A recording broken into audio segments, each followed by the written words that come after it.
Job 13:4. But ye are forgers of lies, ye are all physicians of no value. Call halal Yahweh Bashem Shai Bashem Bakakwadash. Double honors to the apostles, double honors unto the elder bishops. Salutations to all my fellow laborers doing this work in truth and sincerity, risking their lives and their freedom to do so, now more so than ever. To the scattered elect that are scattered around the four corners of the earth, that be like unto the speckled bird, the Israelite foreigners among the heathen, and to the Akwaf that are listening and learning, to you I say Shalom. This is your brother Malcolm from the branch of the Great Millstone here in Chicago, coming at you with another lesson in truth. And just and more so asking a question: why should we believe anything that the U.S. government and this media, which is weaponized propaganda machine, says? Why? Texas school shooting. Uvalde parents reportedly arrested, tased while trying to save kids. Let me start this video off by saying if it was my kids in that school, they would have had to shoot me to stop me. The shooter was on Facebook an hour before telling people that he had shot his grandma. Why is it that on Facebook, if you mention two genders, they will flag you, but they can't seem to find pedos and people who have just killed somebody? There are videos showing parents pleading with police to act. This guy was in this school for 40 minutes, and the cops were more interested in detaining parents that were trying to save their children than going in and taking out this dude. One mom actually went into this school and saved her two kids. It's a shame when our cops don't even do their job. But this wasn't a false flag event. If you have a kid in any public or private school, you need to find out what their standard operational procedure is for something like this. If they're going to wait 40 minutes to do anything, pull your kid out of that stupid school. My gun rights will not be infringed because our government and police stations let this happen.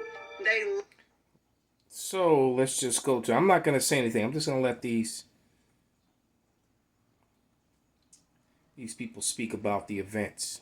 All right. Here's one. This is a really good question that this guy poses. So the Texas. Now, granted, this is a U.S. soldier speaking. All right. Who's going to give you his wisdom and his knowledge about the weapons that were used in this supposed thing. As you're looking at others which don't add up, which, you know, the official narratives have more holes in them than Swiss cheese, and none of it ever adds up. But yet, some of this stuff has already been written into the history books, which lets you know that American history, Western history, lies. So the Texas shooter had a Cyberdynamics M4. That's $1,200. He had a Daniel Defense M4. That was $2,700. He had magazines for every round that he had. That was, what did you say it was? You figured that was 1,000 for the magazine? 1,000 for magazines.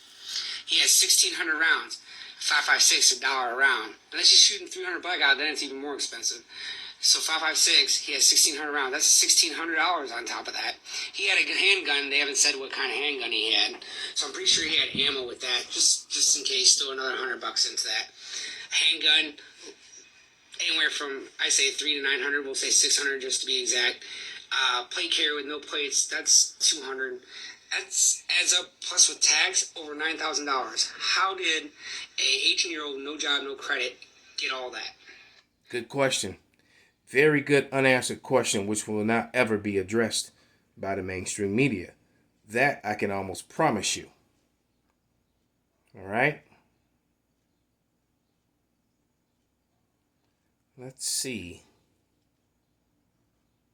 Hey players, so I'm coming with your update on the situation at the St. Francis Hospital in Tulsa, Oklahoma. Deputy Chief Eric Daglish just finished a press conference along with some representatives from the hospital, and he was able to give us some more information. And although the information was very limited, he still provided some more information on what occurred at the hospital. He said around 4:50, authorities received a phone call that there was an active shooter at St. Francis Hospital in the Natalie building. He said officers were immediately dispatched to the scene. They arrived there around 4:53 or so. When they reached the Natalie building, they could hear shots from the second floor. So they went immediately to the second floor where they saw victims as well as the shooter. So officers engaged him, and he may have offed himself. He said he is unsure at this time if this fatal wound that the shooter received was done by officers because they haven't been interviewed yet, or if this was self-inflicted. However, it appears to be self-inflicted. So they never have answers.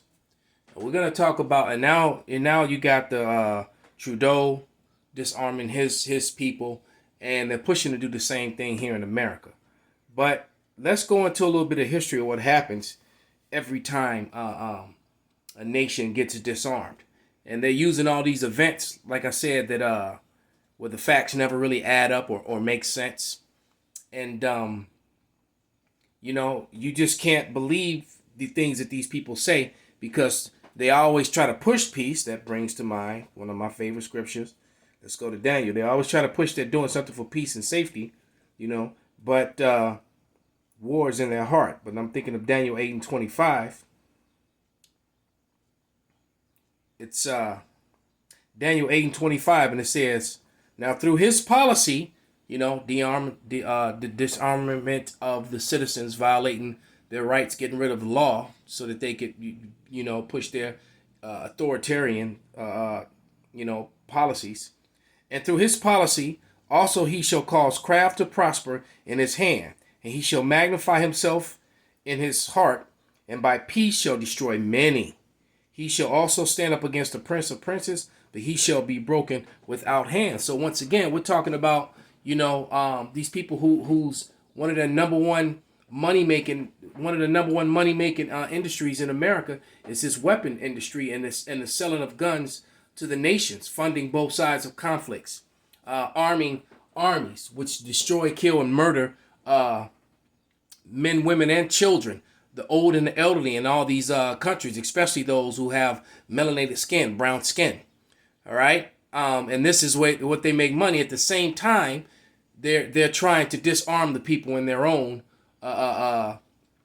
country, as if they care about the people. And if they cared about the people, then they wouldn't do the things that they do to them. But let's check a little history on the nature of what happens when governments disarm its people for their own safety. Let's see what happens.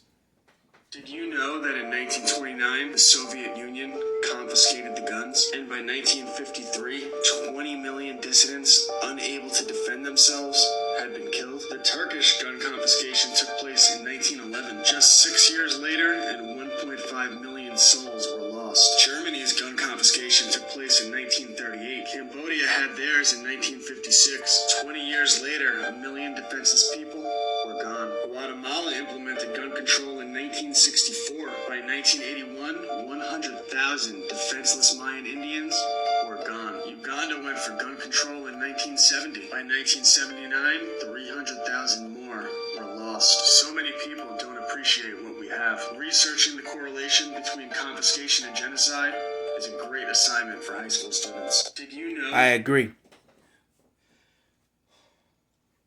Let me grab one more scripture. As a matter of fact, I want to read the scripture again that I opened with. This is Job 13:4. And it reads, "But ye are forgers of lies, ye are all physicians of no value. Call halal Yahweh Ba'Shem Shai Ba'Shem Rakakwadash Wa Ababa Kwam Yasirala Shalom."